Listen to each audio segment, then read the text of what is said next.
All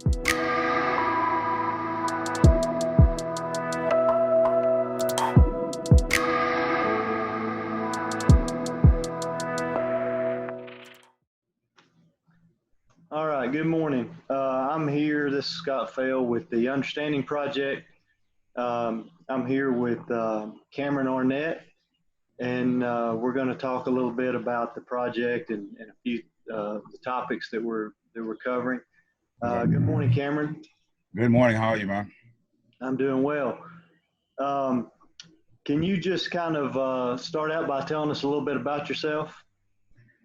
Well, again, my name is Cameron Arnett or Cami Arnett. Either one will work. I am called in the church perspective as an apostle, prophet, and teacher. I've been in full-time ministry now for the last 35 years.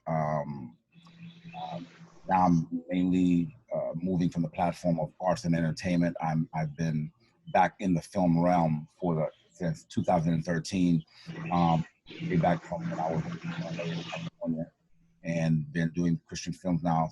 Probably done about a good 21 films in the last 7 years, television projects, and so that's been mainly my concentration as of late. So, tell me about, you said that you've been back in film. Tell me about a few films that we may have seen you in. Wow, back in the day, starting from the time that I was in California, a lot of episodics, Doogie Howser, MD, China Beach, Star Trek: The Next Generation, Miami Vice, did a lot of movie of the weeks, and then there was one, quite a few things back then. I mean, my mind, escapes me when I think about all the stuff in the past. Recently, I've done Overcomer, I Still Believe, the Challenger Disaster, Treasure Lies, quite a few different films, a couple of different television projects as well. Awesome. Well, that's great, man. We really appreciate you, being part of our project and being willing to get involved in this. So, where do you live? You live in the Atlanta area? I'm in Atlanta. Okay. And is that where you grew up? No, I am originally from Port-au-Prince, Haiti. And so I came to the United States when I was around 6. And I mainly lived in Miami, New York, and California, and then here. Okay. I've traveled quite a bit around the United States. Okay, so you've been kind of all over the place. So how long have you been here in Atlanta? Gosh, I've been in Atlanta now for 24 years. 24 years. Okay, so you came about the same time the Olympics did then? Actually, Olympics was like in 96. I came in 98. Okay. Excuse me. So, tell me a little bit about your family dynamics growing up. Like I said, originally from Port-au-Prince, Haiti, came here when I was 6. I have, of course, my mom and dad. My dad is now deceased. 5 children altogether, of which I was the youngest, and grew up with them for a while in Long Island, New York. And now everybody's everywhere. And have 5 children of my own and 5 grandchildren. My wife and I are empty nesters, so now it's just the 2 of us, and enjoy the grandbabies. It's so awesome. Yeah, those grandbabies are great, aren't they? Oh man, I'm telling you, there's nothing like them. Yeah. You get to kind of like for me, I feel like sometimes maybe I was a little tough on my kids, but I'm not tough on my grandkids at all. I just give them everything they want. They can do no wrong, man. That's right. So your mother and father were always around. It sounds like youngest of a big family.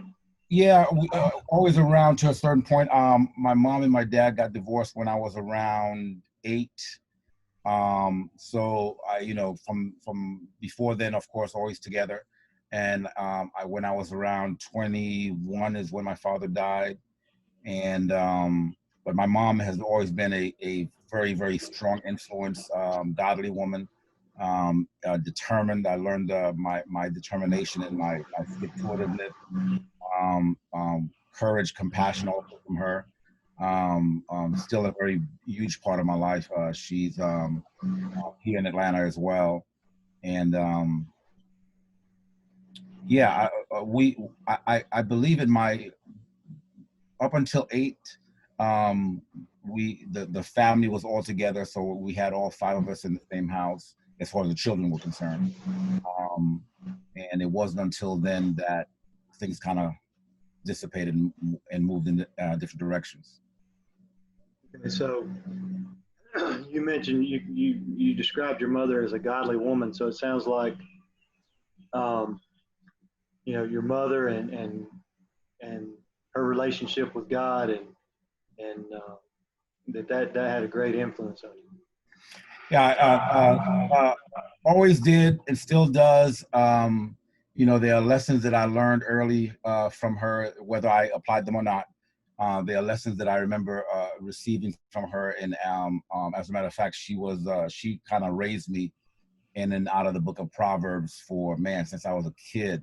I remember being at the kitchen table reading Proverbs and her teaching me about certain things, and Proverbs have been a great deliverance in my life, and many times. And I still do it the same thing today. Every day I read a chapter of the day and meditate within Proverbs, and I got that out of being with her as a kid.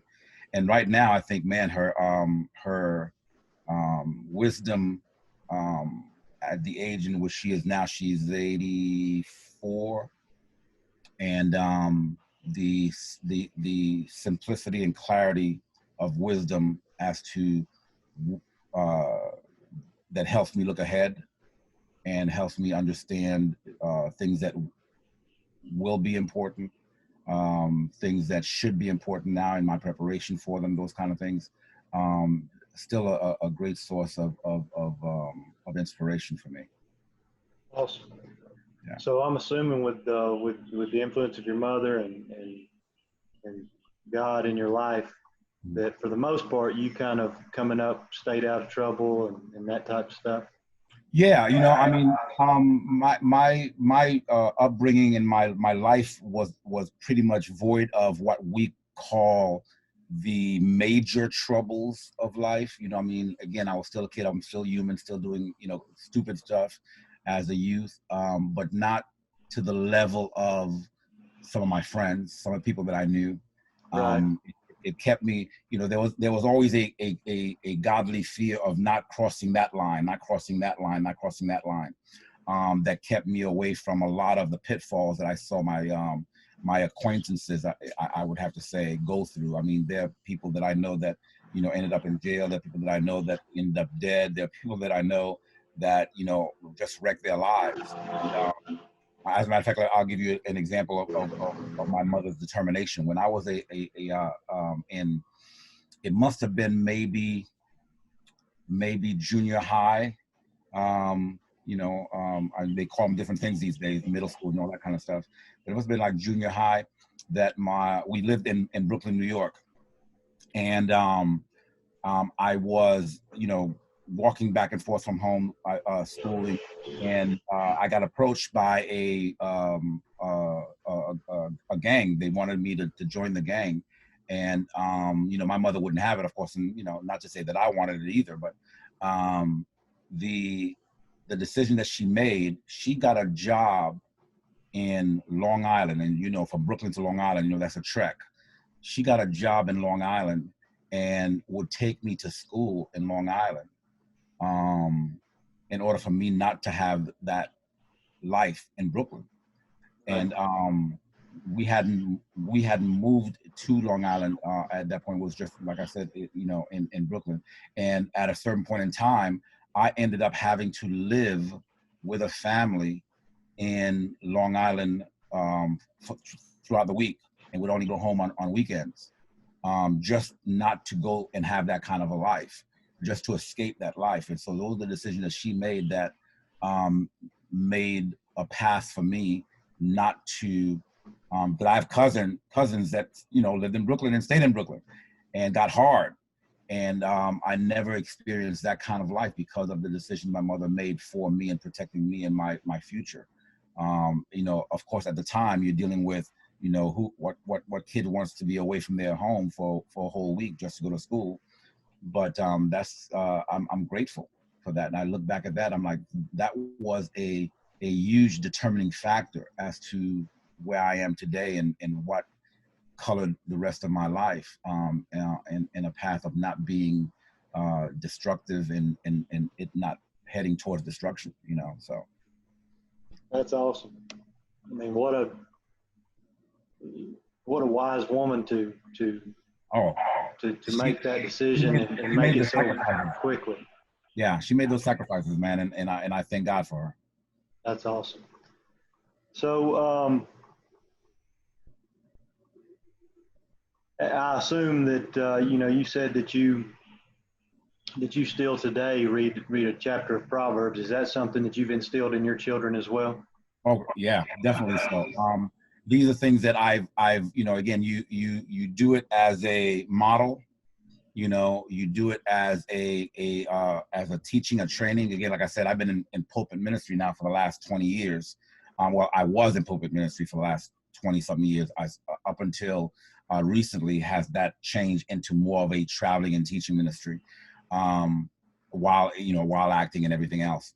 But you model it, you teach it, you train it to the very best of your ability. Of course, you know, as children do, they, as I did, they either take it on or they stray from it for a while, come back, those kind of things. But it's it's something that I've not only trained or taught or models for my children, but models for the church as I was in that four-wall perspective. There are things, I always teach from the perspective of here's what I do, I'm saying, here's how I live, perspective, not just here's what the Bible says, but that is true, but it ought to be reflected by who we are in lifestyle to everybody else. And so I take that as a huge factor in all of what I do.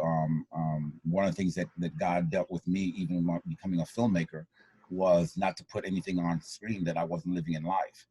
And so even in the mindset of what I end up, the kind of films that I end up making, I'm not trying to be a hypocrite, whereas, this is one thing here, this is what a Christian is, but this is not what I'm being. Those two things don't compute for me. So yeah, that's that modeling and being in his image and likeness to me is the goal. That's awesome. That's awesome. I don't know, it was a couple of years ago I came to the realization, the Bible says, train up a child in the way that he should go, and when he is old, he will not stray from it. It doesn't say anything about those teenage years. It just says when he's old, he won't stray from it. Well, I think what happens though, man, is that regardless of what you do, we are in a fallen world, and there's one you, and there and again that you that there is an adult you to a young person. And their peers have so much influence, what's cool, what's now, what's happening, and all that kind of stuff that's going on. And there's so much bombarding them and us. I mean, I couldn't even, I look at the life and the atmosphere in which my children and then now their children are being raised in. I'm like, oh my God, this internet, this free flow of information, this fake news and all this stuff. You don't even know what's real, what's not. I mean, they're even what's the word? Manipulating video, right, let alone written word. So it's a huge task to raise children. What is the Bible says to us? Pray that you're not was child in those days. Because it's gonna get so hard that you don't want to be, having, you don't want to have babies, going through all this stuff, and that you have to actually, run with or whatever. And I think sometimes we miss that the world will only get darker. And so the vast amount and need of training, and I'm not talking about, you know, teaching, I'm talking about training from a young age is so much more crucial than when it was for us. We didn't have all of this just infiltrating our homes and our, you know, in such a way as it is today, man. I mean, a child can touch at a touch of a button, can have the world at their fingertip, and all of it is wrong, you know. And so it's yeah, it's an extremely dire situation that we find ourselves in, you know. But again, greater is he that's in us than he that's in the world. God is well able. But I think as parents now, when you talk about that word train, that word train is talking about strangle their way. You know what I'm saying? Make the way so tight as a child. And I call that the V method of parenting. That's a whole different thing as far as what I teach. But yeah, I think it's very crucial right now, man, that parents understand their duty to actually train children and not just send them to school and not be aware what they're coming back with. Right. Yep. I think I agree with all of that.